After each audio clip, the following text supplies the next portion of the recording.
Good morning student. Today I am going to start our section 4. In this section we will learn about story writing. What is a story? A story is basically a narrating of real or imaginary events involving real or imaginary people. यानी story क्या है? काल्पनिक और जो वास्तविक घटनाएं होती हैं उनका वर्णन होता है बेटा। इसमें कुछ काल्पनिक लोग भी होते हैं और कुछ रियल लोग भी होते हैं। मतलब स्टोरी आपकी काल्पनिक भी हो सकती है, यानी आपकी जस्ट इमेजिनेशन भी हो सकती है वो, और किसी सच्ची घटना पर आधारित भी होती है। लेकिन ये कहानियाँ क्यों होती हैं, मतलब स्टोरी क्यों क्रिएट की जाती है? ताकि आपका एंटरटेनमेंट हो और सबसे बड़ी बात कोई अच्छा मैसेज आप किसी को दे सकें।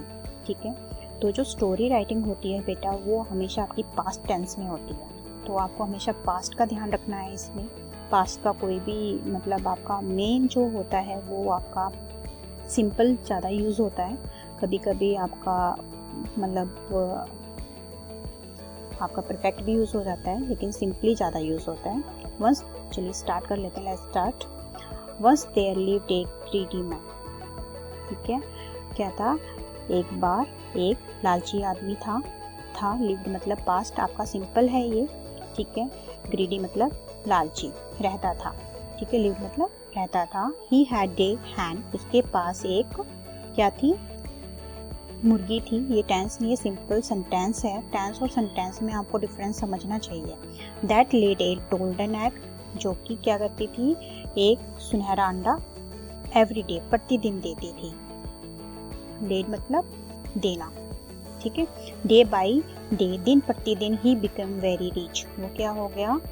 दिन प्रतिदिन अमीर होता चला गया। बट विद दिस, लेकिन इसके साथ ही हिज ग्रीड, लेकिन जो उसका लालच था ऑल्सो इंक्रीज, वो भी बढ़ता चला गया। जैसे जैसे उसका दिन प्रतिदिन वो अमीर हो रहा था, वैसे ही उसका लालच भी क्या हो रहा था? बढ़ रहा था। ही थॉट, उसने सोचा, दिस हैन, जो उसके पास मुर्गी है, lays only one egg in a day, कि एक दिन में एक अंडा देती है। It is very slow process, ये बहुत ही धीमा प्रोसेस है, यानी प्रक्रिया है। I want to become the richest man in the whole world. Whole मतलब सारी दुनिया का क्या बनना चाहता है वो? रिचेस्ट मैन मतलब सबसे अमीर आदमी बनना चाहता है। वॉन्ट मतलब चाहता है, बिकम मतलब बनना चाहता है। ठीक है, तो ये देखिए, ये जो है थॉट है उसने, मतलब वो सोचा है उसने ऐसा। तो यहाँ पर आपका मतलब प्रेजेंट भी यूज हो रहा है, इज है, वॉन्ट है।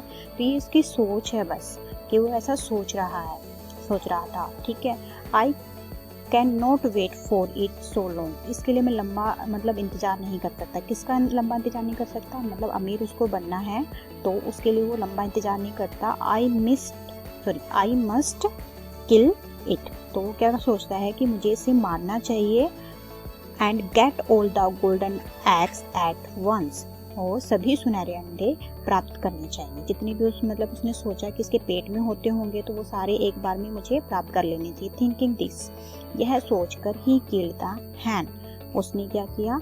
हैन को मार दिया। ठीक है, but there was no golden egg in her stomach, लेकिन कोई भी गोल्डन एग उस मतलब हर किसके लिए यूज हुआ है? हैन के लिए यूज हुआ है। मतलब उसके पेट में कोई भी गोल्डन एग यानी सुनहरा अंडा नहीं था। देयर मतलब वहां पर नहीं था, मतलब उसके पेट में।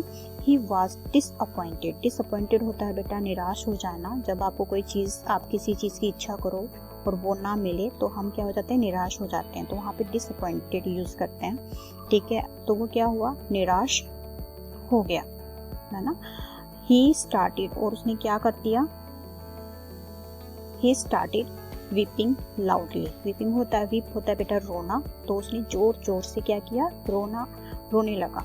ठीक है, ही स्टार्टेड वीपिंग लाउडली, वो जोर जोर से रोना लगा। And repented on his mistake, और रिपेंटेड होता है बेटा पछतावा करना। तो और उससे क्या हुआ? पश्चाताप करने लगा ऑन हिज मिस्टेक, जो उसने गलती की थी। कौन सी गलती की थी? उस हैन को मारने की। तो उस पर वो पश्चाताप करने लगा। ठीक है, तो लालच क्या है आपका? बुरा होता है, तो आपको लालच नहीं करना है। तो ये स्टोरी है, आपको बहुत इजी स्टोरी है। बस स्टोरी राइटिंग करते समय आपको क्या ध्यान में रखना, पास्ट टेंस आपको आना चाहिए सिंपली, ठीक है। और ये जो मेन आपके वोकेबलरी है, मतलब जो वर्ड हैं, आपको शब्दकोश जो है आपका वो थोड़ा स्ट्रॉन्ग होना चाहिए।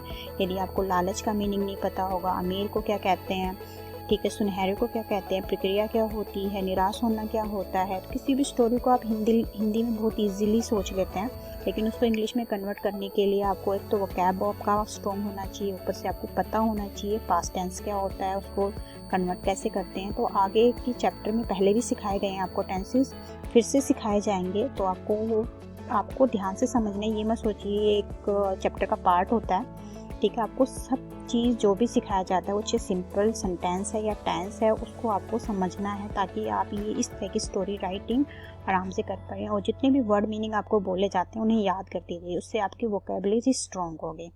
Thank you for the today class.